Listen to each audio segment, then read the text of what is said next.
So I've got my old scrapbook out, which is what one sometimes does when you've got nothing better to do, just to remind me of times gone by. But one of the great things about this is that I've got everything, every job I've ever done, and this is the first album, and I've got about 3 more like this. But this one is extra special because in it I have a call sheet from Dovemead Limited, who are the producers of Superman, and it actually is dated Friday the 15th of April 1977, so 40 years ago. I was going on the set, and it says here, Marlon Brando, Terence Stamp, Jack O'Halloran and Sarah Douglas, 7 o'clock to be on the set at 8 o'clock.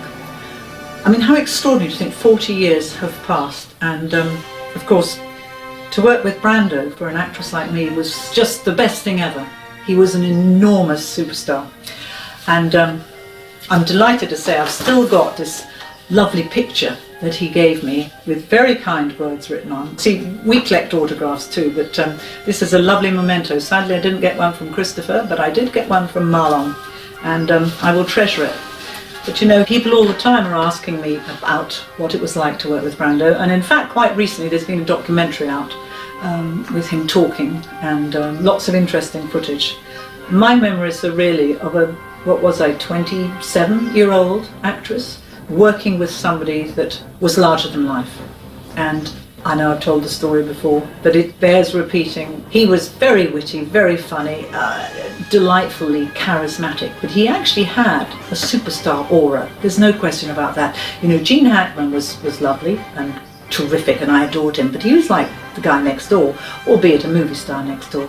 But Marlon Brando had an aura, and one day I was watching him on the set filming, and I was sitting at the side in my chair with my name on the back, Sarah Douglas, in case you've forgotten, and I watched him coming off the set towards his chair, which was alongside of me, and he saw that somebody was sitting in his chair emblazoned with Marlon Brando.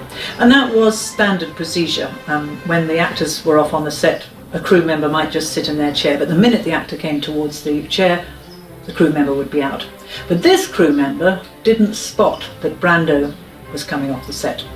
And I saw Brando notice the man and then decide, rather than have this immediate panic and apology from the crew member, he went to the corner of the set, turned over an old paint can and sat there very happily, just waiting. And then finally the crew member went off and he got off and came and sat next to me. He patted his lap. We'd got to know each other. I mean, I can't say too well because I was just so enamoured of him, and it was very exciting times for me. But he patted his lap again. He said, "Come and sit down," and I got out of my chair and went towards him somewhat reluctantly, and probably because one of the decisions I had to make is, if I was going to sit on his lap, was I going to sit on this big tummy, which meant I'd be sitting up here, or was I going to be sitting on his knees, which would mean I was sitting down there? Anyway, I went for the big tummy, and I sat, and I was rigid. I remember as a board, and I sat with my feet out like this. And he said, why are you so scared? And I mumbled whatever else. And he said, people, he said, are always so intimidated. He said, I just want to be friendly. And he said, I'm sure you've sat on a few men's laps before. And I said, oh yes, Mr. Brando, except I didn't call him Mr. Brando, because he wanted me to call him, well, I did call him Mr. Brando. No, I didn't, I called him Marlon, but I said Mr. Brando. Anyhow, I sat on his lap and we talked about stuff, and he talked about what it was like to have people around him that were really just a little bit intimidated. And I recall that we were at Shepperton Studios, and my recollection is, and I know that there'll be people out there that might just contradict me, but my recollection is from his dressing room to the set. They had worked out which way he would walk, and that whole corridor was carpeted and painted. Now the rest of Shepperton looks a little bit like prison cell block H or whatever it's called, but his corridor was beautifully decorated, and he was always in good humour. And in fact, on the last day he'd got a terrible snuffle and a cold, and he couldn't work, and so he gave a day for free, because back then he was the most expensive actor, and there is a quote of how much he got paid per minute, but back then it was a few million. Anyway, he gave everybody, he was very generous, he gave everybody wonderful, I think he gave quite a few people a little bit of money. As I said, he gave me a photograph And it's pretty cool, isn't it? I mean, I've been offered quite a bit of money for this, but I will treasure this always. He also travelled with a young lady who did what are called idiot cards. Now this is something as I get older I could really do with. This means that the words were written in big, big, big letters on a big board, and they'd be over there behind the actor, so that when Brando was able to look at the actor, he could read the words in big letters right behind him. In later years, in the very last film, I'm told he had an earpiece. But you know, whatever he did, he was still absolutely magnificent.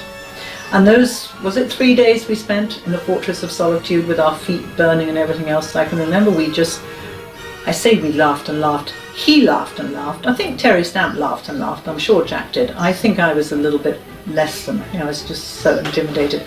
And again, maybe this is one of my stories. I think it's true, but I know that the words that he said to me about Ursa, they were in front of my face. I have said in the past that they were stuck to my forehead. I think that might be a Sarah Douglas embellishment, which I have been known to do. But I certainly had the words here, and he read them. But he still looked like he was real, and that he was absolutely, as they say, in the moment, even though I know he was reading the words. Anyway, I want to celebrate 1977, because it's brilliant, 40 years, and this year, for the very first time, the three villains, Jack, Terry and I, are going to be together again at a convention in London, which is really exciting. Terry's never done a convention before. I think it's going to be very interesting for him, but I know all the fans are really excited. And if you're waiting for me to tell that story that I tell about Last Tango in Paris and Brando, I'm not going to. That's a special story for private times. I'll leave you all guessing and thinking about that. But suffice to say, it had a lot to do with a naked body, words written down one side, and Brando reading the words as he, I was going to say performed the act. That sounds really rude. Not perform the act. As he played the scene, he told me how the words were written very gently in felt pen on her body as he kissed her tenderly, up and down, up and down. He was reading the words. So I got away lightly, didn't I? I just had the words there. Anyway, 40 years, we're still going strong, and the Superman fans are still out there. So thank you all for your support. Thank you.